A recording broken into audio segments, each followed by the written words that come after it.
Welcome, listeners, to the Chris Talk Show, where we bring you the news and dive right into a wide range of topics that matter to you. I also give my views and my opinion. The show starts right now. Let's get into it, people. Can you feel it? Can you feel it? What's up? What's up? What's up? What's up? What is up? Welcome to the show, folks. What we doing, Ed?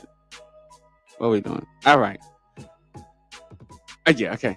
Whatever. We'll get to that. All right, folks. Welcome to the show. I am Chris Talks. I am your host with the most. Sorry about that intro real quick. That that was a little mistake. We still kind of getting stuff together. Sorry about that, folks. We were still trying to get stuff together. Me and Ed, we trying to get stuff together. We just kind of hit that button a little bit early. So I apologize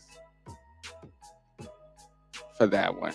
All right, folks. I hope that you are having a blessed day because I am having a blessed day myself. So let's check out these stories. Okay.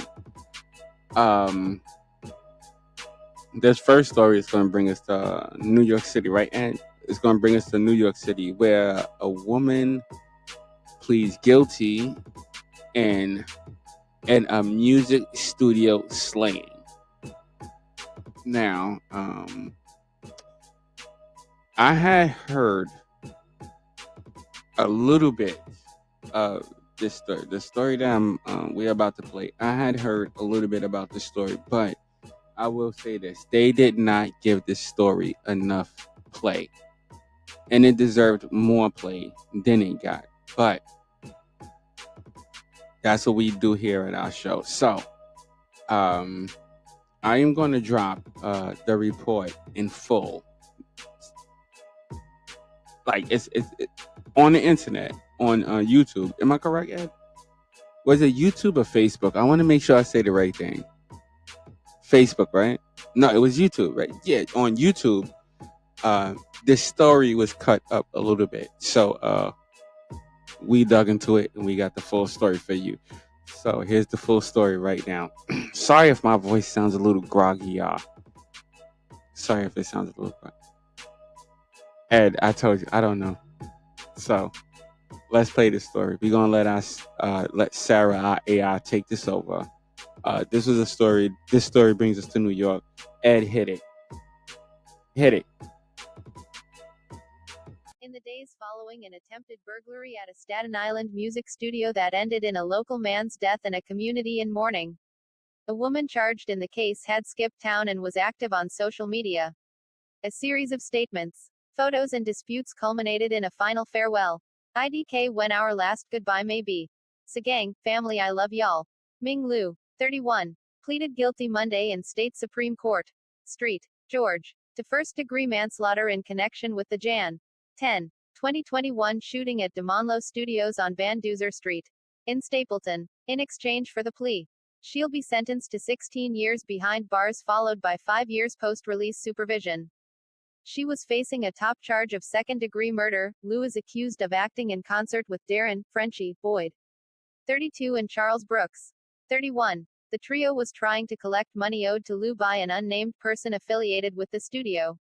Law enforcement officials previously noted in court documents. Lou and Boyd were at the time listed at a home address on 20th Street in Newark. Brooks also called Newark home. Authorities said a Manhattan-based attorney retained by Lou did not immediately return a request for comment Monday. In regard to Boyd's ongoing case, he has and continues to maintain his innocence, said attorney Mario Gallucci on Monday. We have conducted the pre-trial hearings and are looking forward to trial. Brooks's attorney declined to comment. District Attorney Michael E. McMahon issued the following statement. For over 2 years, our Narcotics Investigations Bureau has worked tirelessly to secure justice on Jihad's behalf. After he was taken from his mother LaShawn and countless others who loved him at the young age of 23. While our aggressive homicide prosecution of defendants Darren Boyd and Charles Brooks will continue in the weeks to come, we hope that Lou's guilty plea and her nearly 2-decade-long upcoming prison stint will help LaShawn and all of Jihad's loved ones as they continue to mourn the loss of this wonderful young man. While the community and local law enforcement dealt with the aftermath of the shooting, Lou was headed south, The defendant's Facebook account was active in the days before and after the Jan. 10 incident. In the days after the homicide, friends and officials alike showed an outpouring of support for the victim. Yeah, that's crazy. That is bugged out. So, yeah, this is one of those stories that we heard on YouTube. One of the stories that we had heard on YouTube. It wasn't getting that much feed on YouTube, so I decided, Ed decided to dig more into the story and to bring y'all the full report. And this is the full report of that story. Okay, listen, let's play these bills real quick before we jump into this. If you like this content and want to hear more of it, all the links are right there on your screen. You can check them out. This particular episode will be posted on Facebook and also YouTube, and you can check that out at Chris Talks 1190. And you can also check out our Facebook page where we post up inspirational and motivational and also spiritual content to help you through your day, to help you get that little jigga jump and move. All right, so let's get right into my view and my opinion on this. Okay, so we are in New York, so we're based in New York City. So Ed figured that this story would be relevant to speak about. So, my view is on this. This happens a lot. A lot. It happens a lot. I mean, we find a lot of people, but I will say this to all you people out there that are upcoming music artists and things like that. You have to be very careful to where you go and do your music at.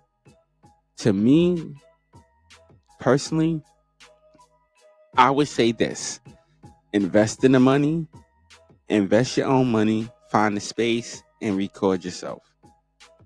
Just learn how to do it and record yourself. That's what I would. That's what I would tell you to do. Just learn how to do it and do everything yourself instead of having to go to these studios and end up in this situation, because this young man was only 23 years old. 23 years old, and lost his life at such a young age. Okay, and he was an upcoming artist, and a lot of young melanin males tend to think that this is the way to get out of the ghetto. I mean, in a way, yeah. In a way, yes, but in a way, no, because you gotta put yourself like in debt. Well, not now, because now you could just go to what is this? You could go to YouTube, or you could go to any other social media platform. What is what's the platform they use the most? What is the platform they use the most at?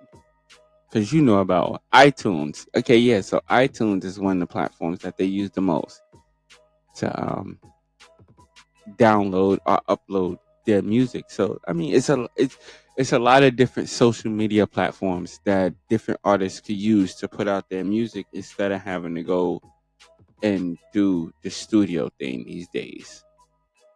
As far as I know, I don't know about. Yeah, I'm not too much into the.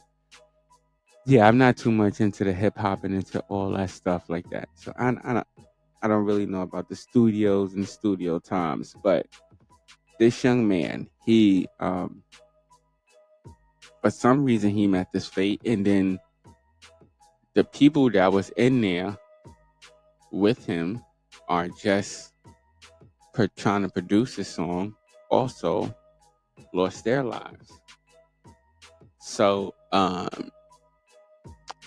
at this moment, I'm going to send my condolences to the family members of the individuals who have lost their lives in this particular incident.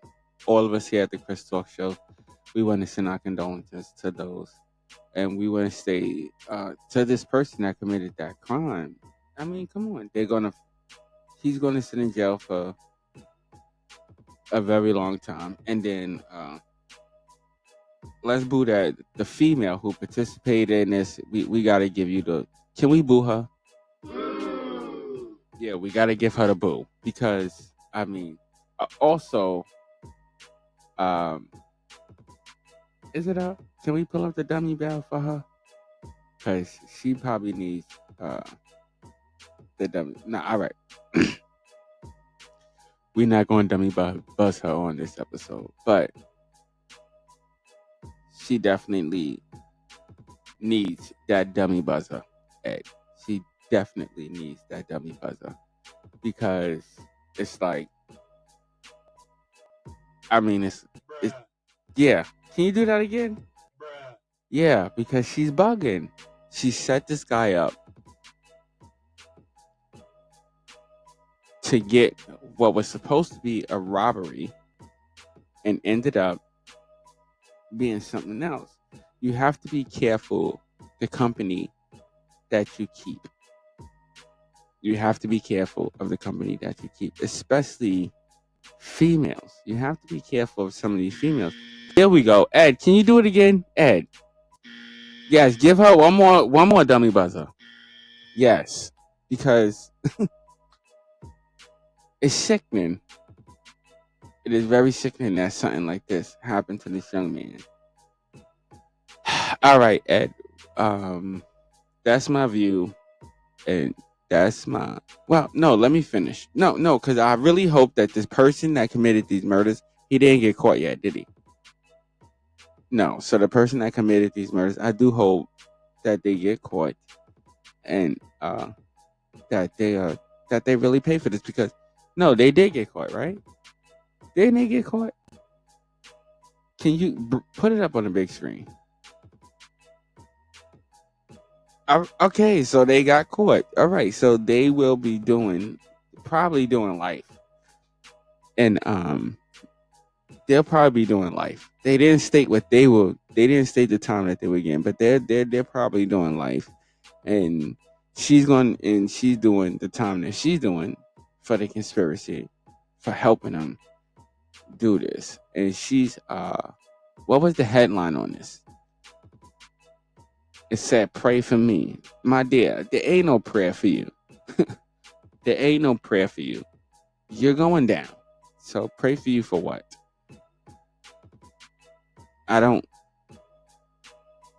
That's my view. That's my opinion on that. All right.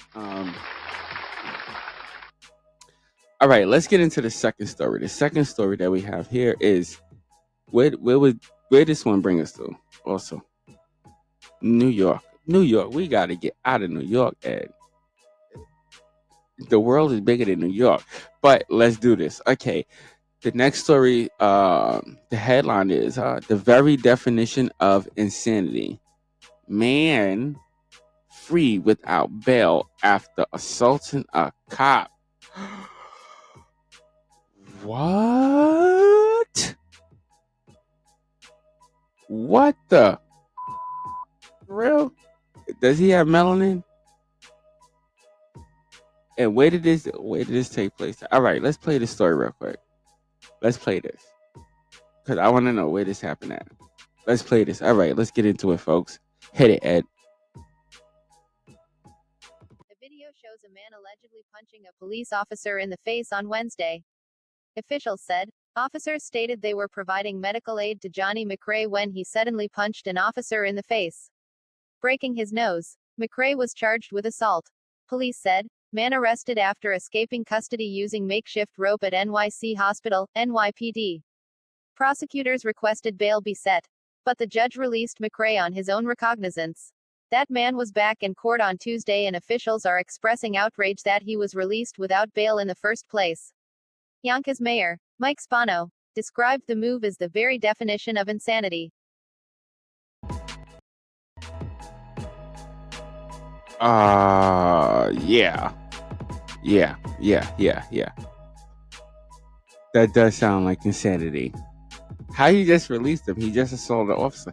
Isn't it like 7 years or something? Like if you assault a police officer, don't you get like? Because I know if you assault a bus officer, like a New York City bus driver, you get like 7 years.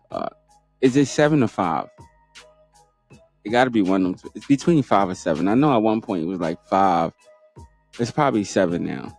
I'm probably correct on that. 7. All right, yo, listen. You say you got a video on this? All right, so we got a video on this. Hey, can you pull up the video? All right, play the video on this. And okay, yeah, play it. How that man back in court today. Yonkers' new video shows a man punching a police officer. How that man back in court today as officials express outrage over the fact that he was released without bail in the first place. This happened last Wednesday and it was caught on body cam. Police say they were providing medical attention to Johnny McCrae when he suddenly punched an officer in the face, breaking his nose. McCrae was charged with assault. Prosecutors requested bail be set, but the judge released McCrae on his own recognizance.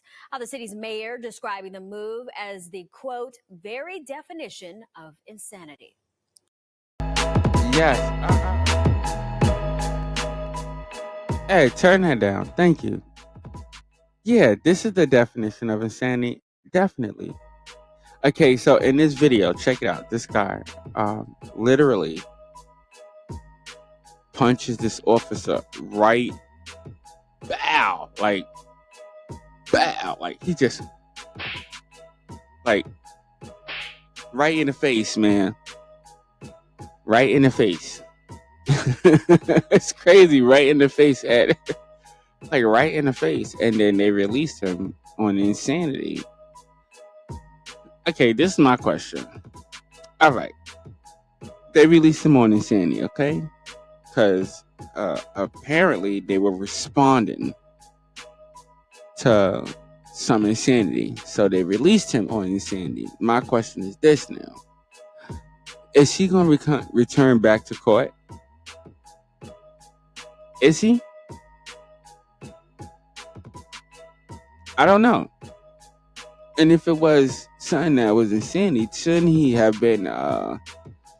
been taken to a hospital for an evaluation or something like that?